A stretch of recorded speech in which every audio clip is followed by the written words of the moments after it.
Meu nome é Marcos Augusto e o meu pioneiro favorito chama-se José Bates. José Bates foi um pioneiro que ajudou na formação da Igreja Adventista do Sétimo Dia.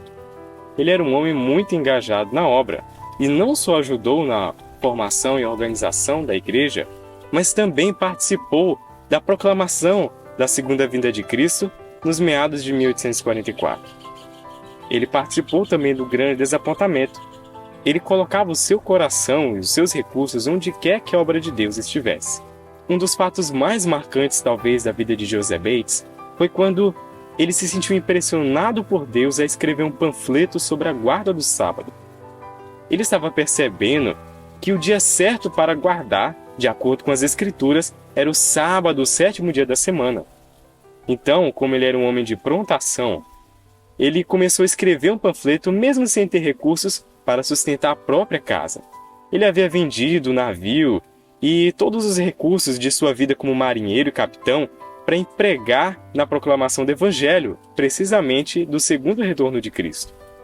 E apesar de não ter mais recursos financeiros, ele começou a escrever esse panfleto pela fé, sabendo que Deus proveria os meios.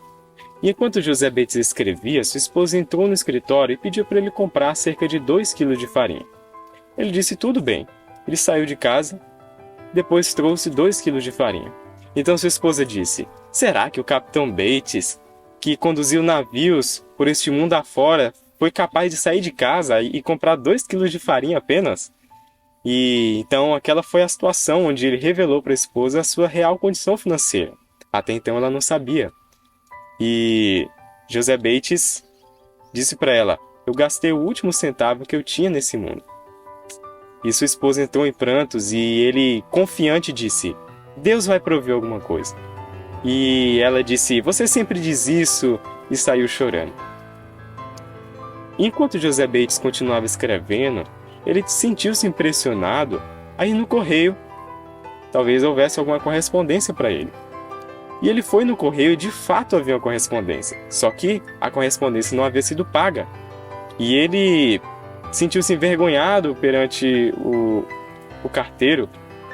E ele disse: eu não tenho como pagar isso. E o rapaz disse: José Bates, eu sei que você vai conseguir pagar isso. Eu sei que você é um homem de palavra, você é um homem responsável. E você vai conseguir pagar essa carta. Ele disse: não, eu prefiro que você abra a carta. Se houver algum dinheiro, eu consigo pagar. Mas se não houver, fique aí. E quando ele abriu a carta, havia cerca de $10. Bastante dinheiro naquela época. Um amigo o havia enviado, havia sentido impressionado por Deus de que talvez José Bates precisava daquela quantia. E com aquela quantia de dinheiro, José Bates pôde comprar alguns barris de alimentos para sua casa. E ele disse ao entregador que possivelmente sua esposa diria que aquele não era o local certo para descarregar aquele alimento. Mas ele não deveria ouvir ela e deveria entregar mesmo assim. E quando José Bates chegou em casa, a sua esposa perguntou: mas José, tem toda essa comida aqui, eu falei para o rapaz que não era aqui o lugar. E José Bates pôde testemunhar, pôde contar toda a história, e ela chorando mais uma vez, só que dessa vez não de incredulidade, mas de total credulidade, de que Deus sempre proveria os meios. Sabe, hoje, no mundo, na igreja, precisam de pessoas que tenham total e firme confiança em Deus, da obra que Ele tem para nós fazermos.